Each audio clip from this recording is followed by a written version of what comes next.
Shalom everyone, praise the Lord. सबको एक बार फिर से परमेश्वर ने हम सबों को यहाँ पे YouTube के ज़रिए आपसे बात करने का अवसर दिया। हम परमेश्वर का धन्यवाद देते हैं।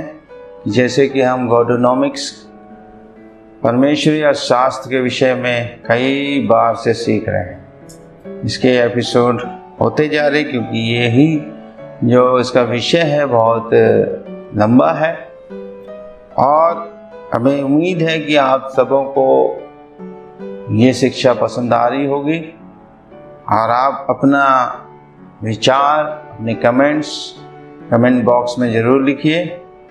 और अगर आपको और जानकारी चाहिए तो हमारे नंबर पे हमें कांटेक्ट कर सकते हैं। हालेलुया। सो आइए आगे हम बढ़ेंगे। जैसे कि हम लोग ने पिछली बार टाइस के विषय में सीखा, दशवांश परमेश्वरीय शास्त्र में एक बात आती है कि विश्वासियों को परमेश्वर ने देने के विषय में बताया है कि वो देने के द्वारा आशीष पाएं। पिछली बार हम लोग ने दशवांश के विषय में सीखा था और अभी भी सीखेंगे। और दशवांश क्या है, हम लोग ने मलाकी के वचन को लेके बढ़े थे और उसमें देखा कि सारे दशवांश और भेंट मेरे भंडार में ले आओ। प्रभु स्वयं कह रहा है कि परमेश्वर स्वयं जब कुछ कहता है तो हमें उस पर गौर करना चाहिए। वो हर एक बात का दशवांश है। पुराने नियम में याजकों के पास दशवांश लेके आते थे इजरायली लोग, और चाहे वो धन का हो, चाहे वो फलों का हो, चाहे वो अनाज का हो, चाहे किसी भी वस्तु का, सब वो लेके आते थे और परमेश्वर उन्हें उसके द्वारा बहुत आय से आशीष देता था। क्योंकि जैसे कि हम लोग ने देखा 7 प्रकार की आशीषें दशवांश के द्वारा हमें मिलती हैं। हालेलुया। तो आज हम और सीखेंगे कि दशवांश क्या है। फर्स्ट फ्रूट है। जैसे कि हमने पिछली बार भी बताया था, अगर हमारा 100 रुपये तनख्वाह है तो उसमें 10 रुपये परमेश्वर का है। अगर 10 का पहाड़ा हम पढ़ते हैं तो अंत में 10 या 100 होता है। 10 या 100 मतलब 10वां भाग 100 का। 100 का 10वां भाग 10। ठीक है। 1000 का अगर होगा तो 110 या 1000 रुपीज, तो 10वां भाग 1000 का 100 रुपया होगा। इसी प्रकार से हम निकालते जाएंगे तो हमें वो 10वां भाग परमेश्वर को देना, वो क्योंकि वो हमारा नहीं है, वो परमेश्वर का। अगर जो कोई चीज हमारी नहीं है हम रख लेते हैं, जिसकी होती है उसको नहीं देते हैं, तो हम चोर कहलाते हैं, हम झूठे कहलाते हैं। तो परमेश्वर नहीं चाहता कि हम परमेश्वर के संतान परमेश्वर का भाग ना दें, जिसके कारण हमारे पर चोर का ब्लेम लग जाए, दोष लग जाए, और फिर चोर के घर में हमने जैसे पढ़ा जकरिया 5 अध्याय 1 से 5 तक कि चोर के घर में चोर आता है, श्राप आता है, परमेश्वर से भेजता है, वो परमेश्वर भेजता है। और जब परमेश्वर भेजता है कोई चीज, वो बहुत कारगर होती है, वो नाश कर देती है पूरी चीजों को। हमारी अर्थव्यवस्था को नाश करती है। हमारे परिवार की जो अर्थव्यवस्था है, जो चल रही थी, सब गड़बड़ा जाती है। बहुत सारे लोग इस कारण से उनकी अर्थव्यवस्था गड़बड़ाई हुई घर की। उनके पास पैसा आ रहा है, लेकिन पैसा क्या बीमारी में जा रहा है। पैसा कहाँ जा रहा है? फिजूल खर्च में जा रहा है। मतलब फिजूल खर्च की, उनके पास सामान आता है, सामान वेस्ट बहुत होता है। क्या आपके घर में जो आप राशन लाते हो वेस्ट होता है? अब ध्यान रखना, जहां वेस्टिंग है वहां कर्ज। परमेश्वर ने हमें कोई चीज आशीष दी तो वेस्ट नहीं होनी चाहिए। अगर वेस्ट हो रही है, मान लीजिए आपके पास अनाज आता, बहुत कुछ आता, अच्छी अच्छी चीज आती, बट आप उठा उठा के उसे कूड़े में फेंक देते हो। मान लो इतना सा खाना बना, खाना फेंका जा रहा है, चीजें सड़ रही हैं, इसमें फंगस लग जा रही है, इसमें सब चीजें हो रही हैं, चूहे खा जा रहे हैं, खराब हो रही है, चीजें सड़ रही हैं, तो समझ लेना वो एक कर्ज। कर्ज क्यों आ रहा है? क्योंकि आप परमेश्वर के अर्थव्यवस्था को मानते नहीं। लेकिन जो मानते हैं उनके घर में, मैं बता रहा हूं, सालों साल चीजें रहती और बहुत अच्छी रहती, फ्रेश रहती, उनकी अर्थव्यवस्था अच्छी रहती, उनके यहाँ के सामान, मान लीजिए टीवी है, फ्रिज है, पंखा है, कोई भी चीज फूकता नहीं। आज बहुत से लोगों के हाई वोल्टेज आके फूक गया, क्यों होता है? क्योंकि कर्ज। तुम्हारा ही क्यों फूका? ये सोचने वाली बात है, क्योंकि परमेश्वर ने कहा मैं वो श्राप तुम्हारे घर में भेजूंगा और लकड़ी पत्थर सहित वो सबको भस्म कर डाले। वो तुम्हारे घर में टिकेगा, रुकेगा, स्टे करेगा और सब कुछ नाश चौपट करेगा। और इसलिए बहुत सारे लोग परेशान हैं, उनका माइंड अपसेट है, स्टेबल नहीं है, ना प्रार्थना में मन लगता, ना किसी काम में मन लगता। तो प्रार्थना आप लोग समझ लीजिए, इसको गंभीरता से लीजिए। First fruit is 10%। परमेश्वर का बड़ा ईमानदारी के साथ दीजिए। परमेश्वर का वचन क्या कहता है? अगर मेरे साथ निकाले 1 कुरिन्थियों 16 अध्याय 2 पद, मैं आपके सामने पढ़ूंगा। 1 कुरिन्थियों 16 अध्याय 2 पद में लिखा है, सप्ताह के पहले दिन तुम में से प्रत्येक अपनी आय के अनुसार अपने पास कुछ रख छोड़े, कि मेरे आने पर दान एकत्रित न करना पड़े। पौलुस कह रहा है सप्ताह के पहले दिन। सप्ताह का पहला दिन क्या है? रविवार। इसलिए हम लोग रविवार में क्या करते हैं? आराधना करते हैं। आराधना में फिर हम लोग ऑफरिंग लेते हैं, टाइस, ऑफरिंग, सीड सब देते हैं। ये क्या है? पौलुस बता रहा, सिखा रहा कि तुम अपनी आय के अनुसार अपने पास कुछ रख लेना, प्रभु के कामों के लिए, प्रभु के काम के लिए दान देने के लिए, एकत्रित करना ना पड़े। कि कह रहा मैं जब आऊं तो एकत्रित ना करना पड़े पहले से। ये सिस्टम हर कलीसिया के पास्टर को, हर एक को सिखाना है। मैंने अपने कलीसिया में सिखाया, जब से लॉकडाउन चल रहा है, ये लोग एकत्रित करके रखते हैं, उसका डिटेल बना के भेज देते हैं, पहुंचा देते हैं, मुझे कहना नहीं पड़ता। वो सिस्टम उन्होंने समझ लिया है इतने साल से सीखते सीखते। कुछ लोग ऑनलाइन कर देते हैं, वो सब चीज यहाँ पे बुक्स में मेंटेन किया जाता है, ताकि जब समय पे पूरा महीना कंप्लीट हो जाए तो उसका सब निकाल के दशवांश में भी अपने जो मेंटर है, अपने पास्टर को, अपने चर्च का भेज सकूं टाइम से। हालेलुया। इस कारण से जब मैं ऐसा कर रहा हूं तो मेरे लोग कर रहे हैं और वो ब्लेस हो रहे हैं, मैं भी ब्लेस हो रहा हूं। ये एक डिवाइन ऑर्डर है, एक देवीय, एक प्रभु की ओर से एक सिस्टम है, एक तंत्र है, जिसको हम सबों को मानना है। फिर मेरे साथ निकाले नीति वचन 3 अध्याय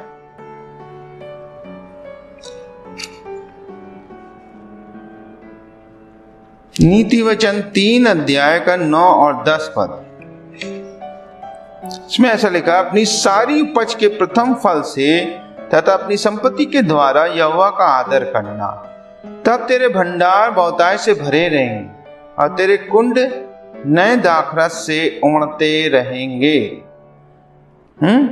Honor the Lord with your possessions and with the first fruits of all your increase, so your barns will be filled with plenty and your vats will overflow with new wine.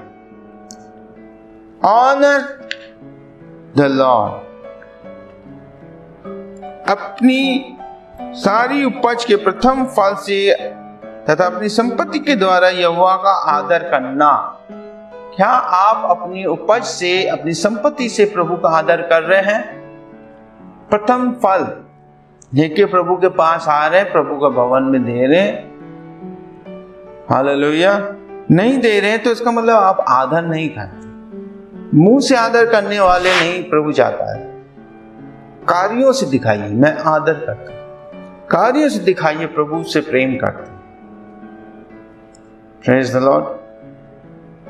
हम सदूकी और फरीसी ना बने, जो बोलते तो थे लेकिन करते नहीं थे। इसलिए हम प्रियो, हमें इस बात का ध्यान रखना, बाइबल स्पष्टता से कहती है this is a part of the Abrahamic covenant of grace. ये अनुग्रह की वाचा का, इब्राहिम के वाचा का एक भाग है। Tithe is a part of the Abrahamic covenant of grace। जो दशवंश है इब्राहिम की वाचा का, अनुग्रह की वाचा का एक भाग है। मेरे साथ देखिए उत्पत्ति 14 अध्याय 8 पद से 18 पद से 20 पद तक पढ़ेंगे। उत्पत्ति 14 अध्याय।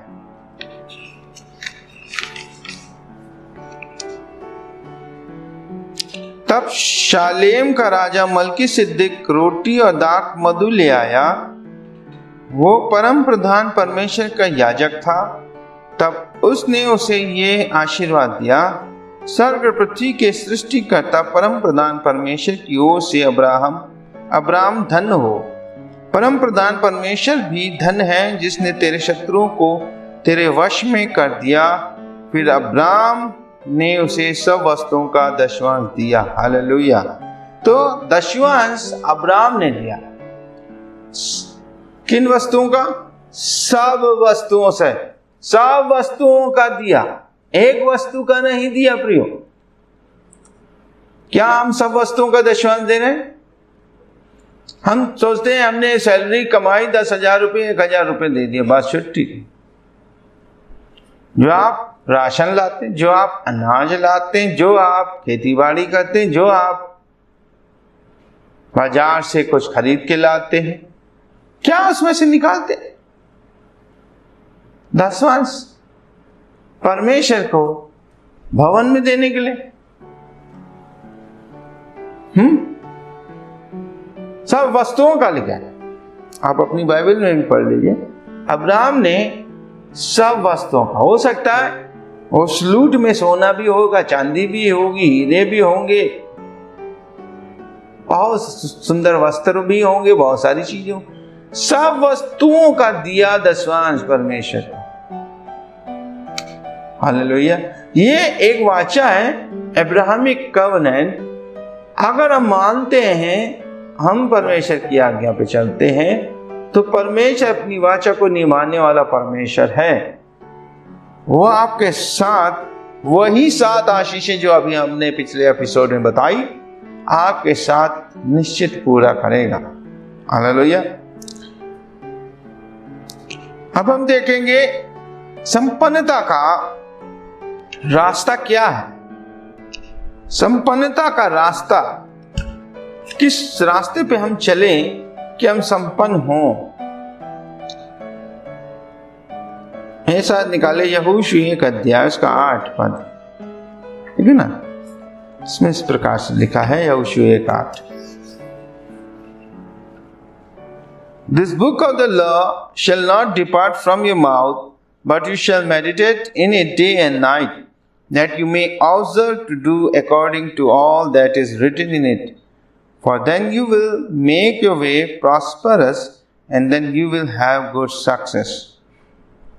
व्यवस्था की पुस्तक तेरे मुंह से कभी दूर ना हो, परंतु इस पर दिन रात ध्यान करते रहना, जिससे तू इसमें लिखी हुई बातों के अनुसार आचरण करने के लिए सावधान रह सके। तब तू अपने मार्ग को सफल बना सकेगा और सफलता प्राप्त करेगा। सफल बना सकेगा और सफलता प्राप्त करेगा। आप अपने मार्ग को सफल बना सकें और सफलता प्राप्त करें, तो क्या कह रहा है, ये व्यवस्था की किताब तेरे मुंह से कभी दूर ना हो। This book of the law shall not depart from your mouth. तेरे मुंह में परमेश्वर का वचन रहे, तेरे मुंह में वचन रहे, तेरा मुंह सदा परमेश्वर का वचन बोलता रहे। हालेलुया। फिर but you shall meditate in it day and night. रात दिन इसको तेरा मन क्या करना चाहिए, मनन करना चाहिए, ध्यान करना चाहिए। मेडिटेट का मतलब जानते हैं क्या है? मेडिटेट का मतलब होता है आप चुपचाप बैठ के बुदबुदाएं, और यू कैन से, आप कह सकते हैं सेल्फ टॉकिंग, अपने से बात करना।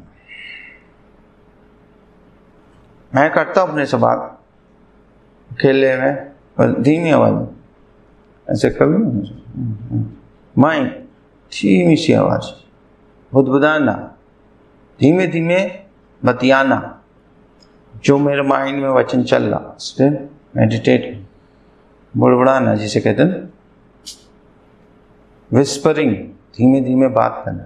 किससे? किसी और से नहीं, स्वयं से। जो तुम सीख रहे हो वो वचन तुम्हारे अंदर चल रहा है, उसके ऊपर चिंतन मनन के द्वारा जो वॉइस निकल रही वो बात कर रहे। तो meditate in it day and night.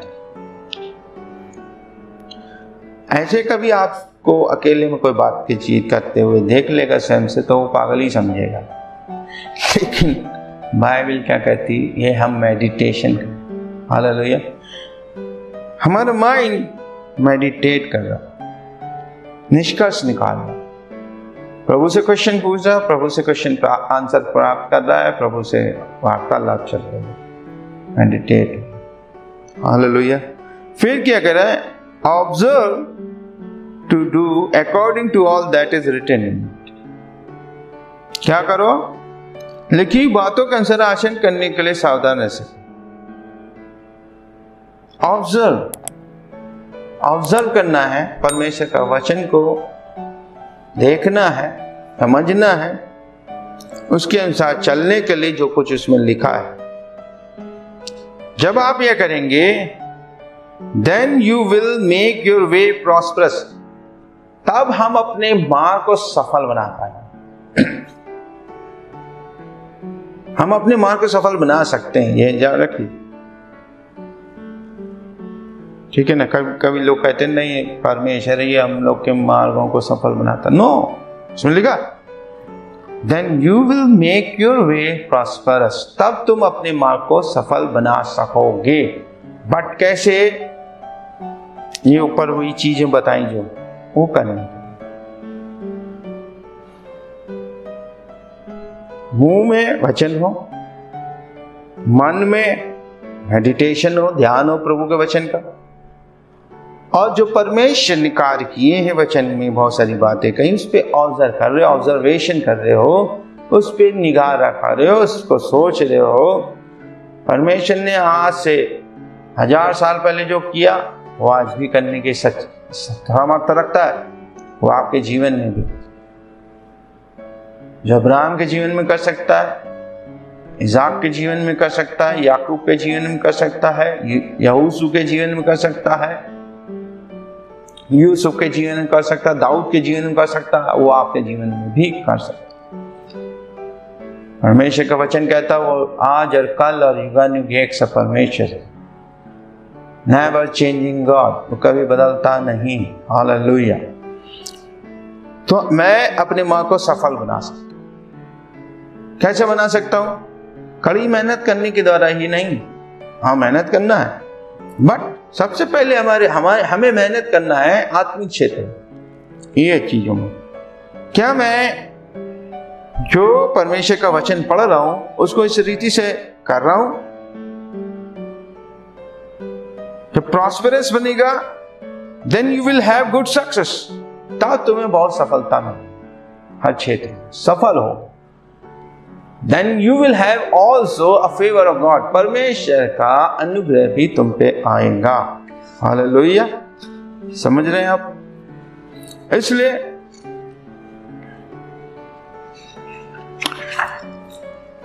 देना बहुत ही आवश्यक है। जैसे कि हमने पहले बताया था, giving is a nature of God. देना परमेश्वरी स्वभाव है, पिता का स्वभाव है। पिता ने दिया, अपना इकलौता पुत्र दे दिया ताकि जो कोई इस पर विश्वास करे वो नाश न हो परंतु अनंत जीवन पाए। जब उसने अपनी प्यारी चीज दे दी, लौती चीज दे दी, तो हमें क्यों नहीं देना चाहिए? और जब हम देते हैं तो हम परमेश्वर पिता का आदर करते हैं, उससे प्रेम दर्शाते हैं। देना आवश्यक है। कहां देना चाहिए? Store house. लिखा है अपने सारे दशमांश भेंट भंडार में लिया। स्टोर हाउस, भंडार, हालांकि 3 में लिखा है भंडार। Bring ye all the tithes into the storehouse। हालांकि 3:10 में लिखा, अपने सारे दशमांश भंडार में ले आओ। स्टोर हाउस क्या है? What is the local church? Local church, जहां पे आप आराधना स्तुति करते हो, जहां पे आपने जन्म लिया, आत्मिक जन्म लिया, जहां पे आप निरंतर परमेश्वर का वचन सीख रहे हो, आत्मिक भोजन खा रहे हो, पी रहे हो, शिक्षा ग्रहण कर रहे हो निरंतर। हालेलुया। वो आपका लोकल चर्च है, वो मिनिस्ट्री है, वहां पे देना। हो सकता है मैं बहुत से लोगों को सिखा रहा हूं जो मेरे चर्च के नहीं है, आउट ऑफ स्टेशन के लोग भी मेरे साथ जुड़े हैं, बट याद रखिए, you are eating from my ministry, you are not eating from your church. So आपका लोकल चर्च अब इधर है।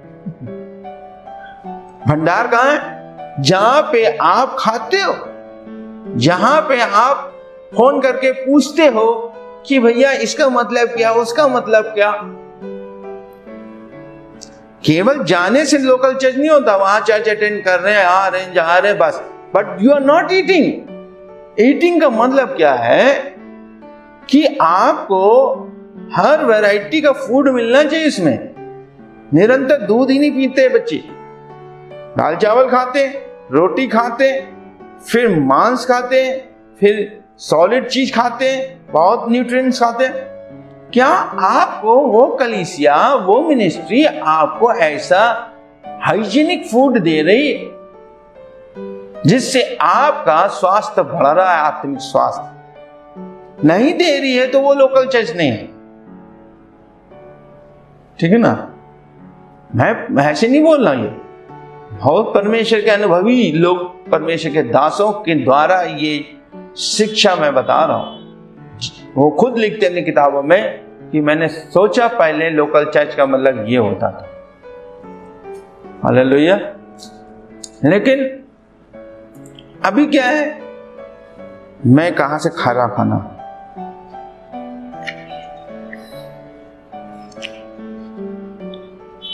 दूसरी बात, लोकल चर्च क्या है, मिनिस्ट्री क्या है?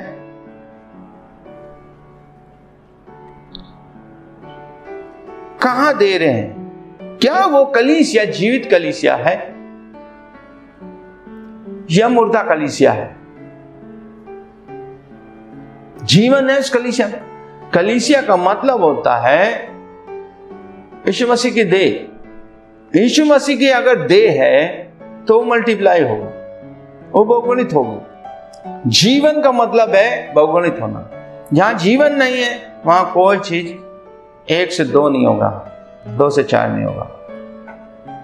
तो मैं अपना धन, चाहे वो दशवांश के रूप में हो, भेंट के रूप में हो, बीज के रूप में, वहां नहीं देना चाहिए। हालेलुया। मेरे साथ निकालिए ड्यूटेरोनोमी 26:14। व्यवस्था विवरण 26:14 में इस प्रकार से दशवांश के विषय में लिखा है,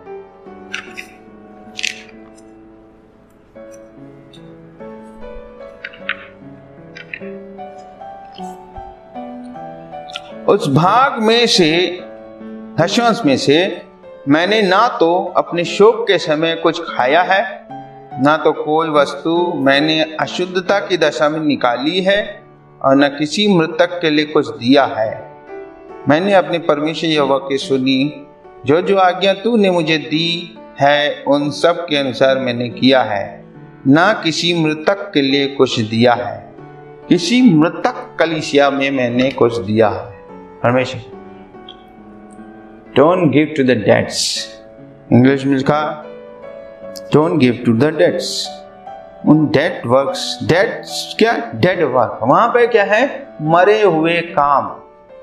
पौलुस लिखता है अपने पत्रियों में, मरे हुए कामों से मन फिराओ।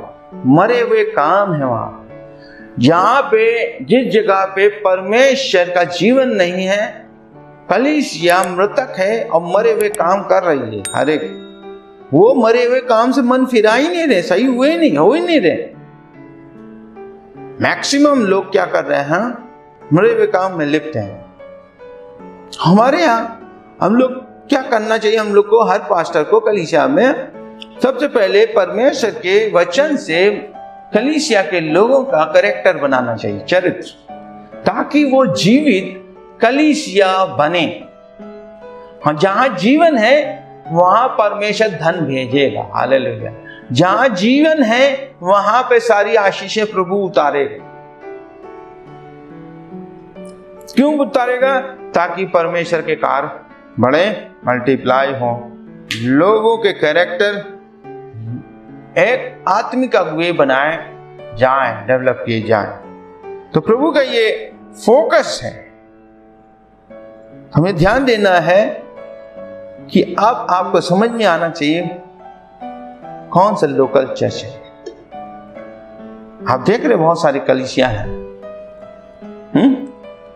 जहां पे आप, हो सकता है बहुत लोग आप में से लोग जाते हो, परमेश्वर की डॉक्ट्रिन, प्रेरितों और भविष्यवक्ताओं की शिक्षाओं पे नहीं चलते हुए, तो कहां से वो परमेश्वर की चर्च है? धूप का बपतिस्मा नहीं, पवित्र आत्मा नहीं मानते, पवित्र आत्मा के वरदान और फल नहीं मानते, देने के सिद्धांतों को नहीं मानते जो हम शिक्षा दे रहे। क्या मानते क्या हो फिर? किस बात के लिए चर्च कहते हो? क्या यीशु मसीह ने ऐसा चर्च बनाया है?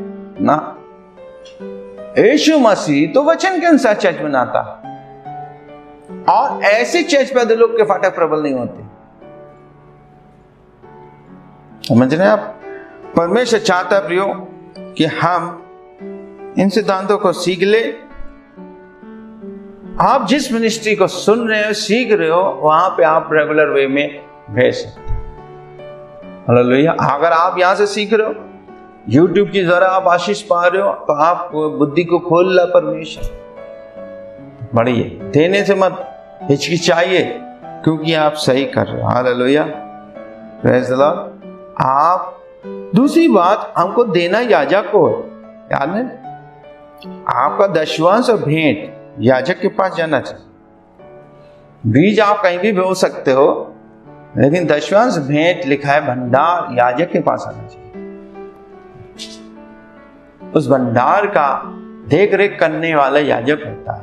प्रॉफिट नहीं होता, अपोस्टल नहीं होता, प्रेरित नहीं होता, भविष्यवक्ता नहीं होता, इवेंजलिस्ट नहीं होता, टीचर नहीं होता, प्रीस्ट होता, पास्टर होता। और परमेश्वर ने इस सेवा बाइबल में समझाई, पुराने नियम आपको पढ़ना पड़ेगा। तो मैंने पहले भी आपको ये बात बता दी है। हालेलुया। दूसरी बात हम देखेंगे, कर्जे का हमारे जीवन में आना और तोड़ना सिर्फ ये दशवांश और भेंट देने के द्वारा ही संभव है। जो व्यक्ति